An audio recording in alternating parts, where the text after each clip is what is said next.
घरको जेठो छोराले आफूले भोग्नु परेको पीडा र संघर्ष डायरीमा लेख्छ। त्यही डायरी लेख्दा लेख्दै भकानिएर हुन्छ। डायरीमा लेखिएको हुन्छ, म घरको जेठो छोरा, बुवा पछि सानो अबोध भाइ बहिनीहरूको जिम्मेवारी मेरो काँधमा हुन्छ। घरको आर्थिक अवस्था नाजुक हुन्छ, गरेर खाने पर्याप्त मात्रामा जमिन हुँदैन। यी कुराहरूले दैनिक आफूलाई प्रश्न गरिरहँदा उत्तर खोज्नको लागि विदेश जान बाध्य हुन्छु। घर परिवारका लागि आफ्ना इच्छा, चाहना र खुसीहरू सबै बलिदान गरिदिन्छु। यति मात्रै कहाँ हो र, श्रीमतीका खुसीहरूलाई पनि दुहाइदिन्छु। हामी दाम्पत्यले आधा जीवन परिवारका लागि बलिदान गरिदिन्छौँ। यति मात्रै होइन, सबै भाइ बहिनीहरूलाई राम्रोसँग सेटल पनि गर्छौँ। यति गर्दा गर्दै पनि अन्त्यमा केही नगर्ने ठहरिनु पर्दो रहेछ। आधा जीवनको कमाई परिवार प्रति खर्च हुन्छ, तर आज दाइलाई चाहिँदा भाइसँग ऋण माग्नु पर्दो रहेछ। हो, साँच्चीकै ऋण माग्नु पर्दो रहेछ।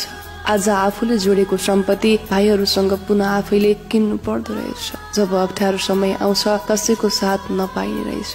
साथ त केवल बिचरा थिचिएर पनि मौन बसेकी श्रीमतीले मात्र दिने रहेछन्। रगत पसिना बेचेर भाइहरूलाई पढाइ लेखाइ गरेको फल त्यही दाइमाथि, त्यही दाइले जोडेको सम्पत्ति माथि हिसाब गरेको पाउँछु। आखिर जसलाई जति गरे पनि केही नहुँदो रहेछ, फेरि आफू त्यही शून्यमा झर्नु पर्दो रहेछ।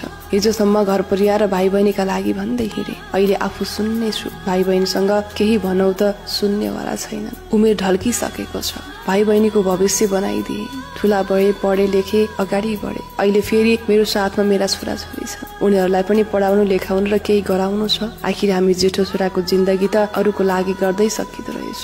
आफ्ना खुसी चाहना त यत्तिकै तुइने रहेछन्। उमेर आधा ढल्किसकेको छ, फेरि बालबच्चाको लागि मलिन मुहार चिया चिया परेको मन, आधा उमेर ढल्किसकेको शरीर लिएर पुनः संघर्षको बाटोतिर लम्किरहेको छु। हेरौं अब सन्तानका लागि कति खुसी दिन सक्छु। आफ्नो इच्छा र चाहना त मरिसके।